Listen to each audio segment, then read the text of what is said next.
चलिए एक बार फिर से आपको जयपुर लिए चल रहे हैं, जहां पर सेंट्रल जेल से 2 बंदी फरार हुए। सुबह 3:30 बजे जयपुर सेंट्रल जेल में यह घटना घटित हुई है और अभी तक एक पाइप के सहारे जेल से फरार होने की जानकारी सामने आ रही है।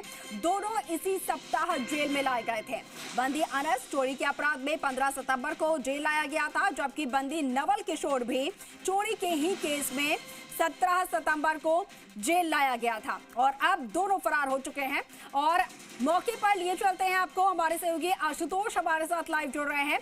आशुतोष, अब तक जयपुर सेंट्रल जेल में मोबाइल फोन्स मिलने की जो घटनाएं थी वो लगातार सामने आ रही थी, लेकिन अब खुद कैदी जो है वो बड़े आराम से वहां से फरार हो रहे हैं। 2 कैदी बताया जा रहा है कि फरार हो चुके हैं। आखिर इतनी बड़ी लापरवाही जेल प्रशासन की तरफ से कैसे हो पा रही है? मौके पर फिलहाल क्या स्थिति है, क्या कहना है जेल प्रशासन का? कशिश, देखिए अपने आप में बेहद बड़ी लापरवाही है। इस समय हम ग्राउंड जीरो पे मौजूद हैं, जयपुर सेंट्रल जेल पे ठीक बाहर जो मेन गेट है उसके बाहर मौजूद है और आपको तस्वीरों में एक ग्रीन कलर का जो पाइप है वो नज़र आ रहा होगा और जो बिजली के तार हैं उनको बाकायदा बेस बनाया गया है और उसको डबल लेयर में डाला गया, यानी कि सुरक्षित तरीके से कैसे यहाँ से फरार हुआ जा सकता है। जो थ्योरी सामने निकल के आई थी कि कैसे पाइप का सहारा लिया गया, वो अब एस्टेब्लिश होती हुई तस्वीरों में साफ साफ नज़र आ रही है। देखिए, जब जयपुर सेंट्रल जेल की हम बात करते हैं तो ये अपने आप में कहा जाता है कि ये हाई सिक्योरिटी जेल है, लेकिन उस हाई सिक्योरिटी जेल से कैसे कैदी फरार हो जाते हैं, कैसे बंदी फरार हो जाते हैं। और आप समझने की कोशिश कीजिए ये कितना बड़ा लैकुना है, ये कितनी बड़ी लापरवाही है कि जो 2 बंदी महज सप्ताह भर भी उनको जयपुर सेंट्रल जेल में आए हुए नहीं हुआ है। नवल किशोर की बात करें या अनस की बात करें, एक कैदी 17 तारीख को आता है, एक कैदी 15 तारीख को आता है, तो ये समझा जा सकता है कि उसने कितनी जल्दी जेल के सिस्टम को, जेल की लापरवाही को, जेल के लैकुना को कितनी जल्दी उसने एक्सेस कर दिया और यहाँ से वो फरार हो चुके हैं। अब रात्रिकालीन ड्यूटी में कौन था, नाइट सिक्योरिटी ड्यूटी में उस पॉइंट पे कौन था, उसकी लापरवाही तो है ही, लेकिन अपने आप में जेल प्रशासन पे बड़े सवाल खड़े होते हैं। अब तक जेल प्रशासन के लिए सबसे बड़ी चुनौती यही था कि जेल के अंदर मोबाइल लगातार पहुंच रहे थे, जेल के अंदर से बाकायदा वीडियो बनते हैं, वो सोशल मीडिया पे बाहर आते हैं और जो सज़ा याफ्ता कैदी हैं वो अंदर से धमक अपनी जो है वो बड़ी करते हैं। लेकिन अपने आप में बेहद बड़ा मामला सामने निकल के आज सुबह आया। 3:30 बजे की घटना बताई जा रही है। फिलहाल सीधी तस्वीरें आपको दिखाऊं, जो जयपुर पुलिस कमिश्नरेट के अधिकारी हैं, जयपुर पुलिस कमिश्नर है बीजू जॉर्ज जोसेफ, वो मौके पर पहुंच चुके हैं। जेल आईजी मौके पर पहुंच चुके हैं, डीआईजी है वो मौके पर पहुंच चुके हैं। कमिश्नरेट की एक टीम आपको सामने नजर आएगी। ये अपनी जो जांच है उसकी शुरुआत यहाँ पे कर दी गई है और जयपुर सेंट्रल जेल का जो मुख्य गेट है वो आपको यहाँ से दिखाते हैं कि जयपुर सेंट्रल गेट का कितना बड़ा अपने आप में एक पूरा जो महफूज गेट है उसकी बात कही जाती है। और आप चारों तरफ देखेंगे कि बाकायदा बिजली के तार डाले गए हैं। ये कहा जाता है कि कोई भी अंदर मोबाइल फ़ोन नहीं फेंक सकता। इतनी बड़ी जो दीवार है उसको यहाँ तय किया गया है, उसके ऊपर बाकायदा बिजली के तार लगाए गए हैं, हाई मास्क लाइट जो है वो भी लगाई गई है। इन तमाम सुरक्षा व्यवस्थाओं को धत बताते हुए यहाँ से जो 2 बंदी हैं वो फरार हो गए हैं। लेकिन बड़ी बात यह है कि कैसे इस सिस्टम को ब्रेक किया गया, ये अपने आप में सीधे तौर पर बड़ा चैलेंज है, ना सिर्फ जयपुर जेल की तमाम व्यवस्थाओं के लिए बल्कि तमाम राजस्थान की उस कानून व्यवस्था के लिए। क्योंकि देखिए, जयपुर पुलिस की तरफ से इन दोनों बंदियों की सर्च को लेके अलग अलग टीमें गठित की गई हैं, लगातार दबिश दी जा रही है। लेकिन बड़ी बात यह है कि कैसे बड़ी चुनौती दी है दोनों अपराधियों ने।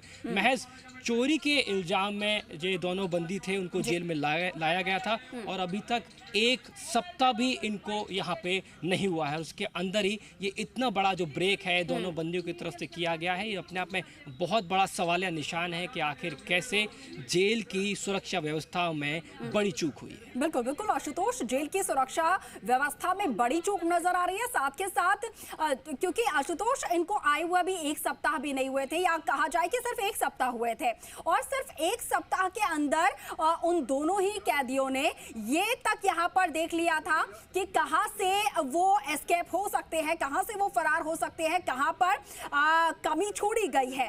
तो ऐसे में क्या बिना किसी की मदद लिए क्या कैदी वहां से इतनी आसानी से फरार हो सकते हैं? अगर ऐसा है तो फिर सेंट्रल जेल की बजाय उसे पार क्या देना चाहिए कि जब मर्जी हो कोई अंदर चला जाए और जब मर्जी हो कोई आसानी से बड़े बाहर निकल जाए? क्या किसी की संलिप्तता यहाँ पर हो सकती है? ये एक बहुत बड़ा सवाल कशिश, बिल्कुल आपने बहुत बड़ा जो एक क्वेश्चन है वो रेस किया है। आप समझने की कोशिश कीजिए कि जेल का जो एक सुरक्षा चक्र होता है वो अलग अलग स्तरीय होता है। अगर हम बाहरी व्यवस्था की बात करते हैं, जैसे आपको ये मेन गेट आपको नज़र आ रहा होगा और इसके ठीक बाहर आपको आरएसी के जो जवान हैं वो सुरक्षा व्यवस्था में तैनात नज़र आते हैं, यानी कि बाहरी सुरक्षा जो होती है वो आरएसी के हाथ में होती है। और जब हम अंदर की बात करते हैं, जेल के अंदर की बात करते हैं, तो जेल प्रहरी जिनको कहा जाता है, यानी कि जेल प्रशासन से, जेल विभाग के अपॉइंटेड जो सुरक्षा कर्मी होते हैं उनको यहाँ तैनात किया जाता है और बाकायदा पॉइंट्स बनाए जाते हैं, अलग अलग पॉइंट्स होते हैं, उन पॉइंट्स पे उनको ड्यूटी देनी होती है। देखिए, सुबह की ड्यूटी अलग होती है, शाम की ड्यूटी अलग होती है और रात्रिकालीन ड्यूटी की जब हम बात करते हैं तो वो ड्यूटी अलग होती है। बाकायदा उसका एक रोस्टर बनता है। हर उस पॉइंट पे तैनात उस जेल कर्मी की ये अपने आप में बड़ी चूक है जो कि यहाँ रात में तैनात था। आखिर उनके होते सोते ये इतनी बड़ी चूक कैसे हुई? और उससे भी बड़ी लापरवाही ये है कि एक सप्ताह के अंदर अंदर इस पूरी सुरक्षा व्यवस्था को कैसे भेदा गया, कैसे ये लैकुना ढूंढा गया कि हम रात में आसानी से एक मात्र पाइप के सहारे, आप समझने की कोशिश कीजिए कि हम जयपुर में मौजूद है, जहां से सरकार चलती है, जहां से तमाम व्यवस्थाएं चलती हैं, जहां की जो जेल है वो पूरे राजस्थान के लिए एक मॉडल बननी चाहिए, एक आदर्श बननी चाहिए कि यहाँ ऐसी सुरक्षा व्यवस्था होनी चाहिए। लेकिन राजधानी की सुरक्षा व्यवस्थाओं को महज चोरी के जो बंदी हैं उन्होंने एक सप्ताह के अंदर अंदर एक बड़ा चैलेंज किया है और आज राजस्थान के लॉ एंड ऑर्डर पर, जेल की सुरक्षा व्यवस्थाओं पे बड़े सवाल खड़े हो गए हैं कि कैसे एक पाइप के सहारे तमाम इतनी बड़ी सुरक्षा व्यवस्थाओं को धत बताते हुए दो बंदी जेल से फरार हो जाते हैं और वो भी पूरे फिल्मी अंदाज में। अभी तक हमने ये तमाम कहानी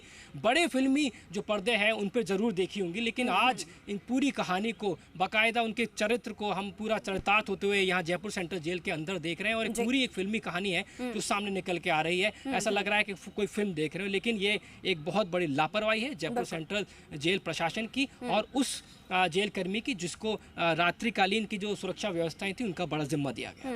बिल्कुल आशुतोष, अगर यहाँ पर जेल प्रशासन जो है जिनकी जिम्मेदारी थी वो अगर पूरी तरीके से तैनात होते, अगर वो पूरी तरीके से पैनी नजर यहाँ पर रख रहे होते तो किसी भी तरीके से किसी भी कैदी की, बंदी की हिम्मत नहीं होती कि वो ऐसे जेल से बाहर फरार हो सके। ठीक है, लेकिन आशुतोष, जिसकी यहाँ पर सबसे बड़ी जिम्मेदारी है, जो लॉ एंड ऑर्डर की हम बात कर रहे हैं, उनके जो अधिकारी हैं वहां पर अब पहुंचे हैं, लेकिन उनके द्वारा कुछ कहा गया है कि कब तक उन्हें पकड़ लिया जाएगा? अब उन्हें पकड़ने के लिए किस तरीके से यहाँ पर पुलिस जो है वो जांच अभियान चला रही है या फिर ट्रैकिंग अभियान चला रही है, इसके बारे में क्या बताया उन्होंने?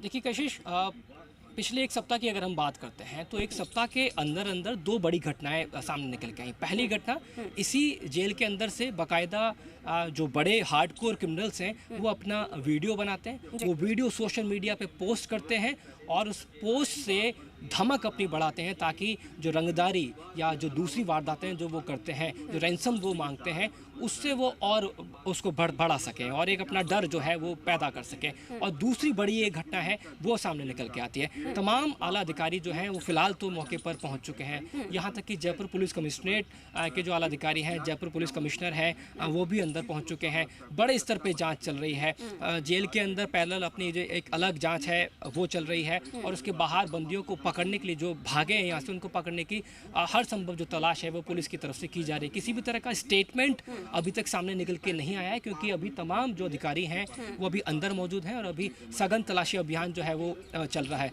लेकिन बार बार जो हम एक सवाल उठाने की कोशिश कर रहे हैं वो ये है कि जयपुर की सेंट्रल जेल में अगर इस तरह की वारदात सामने आती है तो समझा जा सकता है कि राजस्थान की जो दूसरी जेल है जहां से समय समय पर इस तरीके की जो वारदातें हैं वो सामने आती हैं और ये कोई पहली मर्तबा नहीं है जब जेल से कुछ ऐसा मामला सामने आया। इससे पहले दौसा का अगर उदाहरण ले लेते हैं तो दौसा से मोबाइल फ़ोन के जरिए राजस्थान के मुख्यमंत्री को बाकायदा धमकी दी गई थी, थ्रेटनिंग दी गई थी।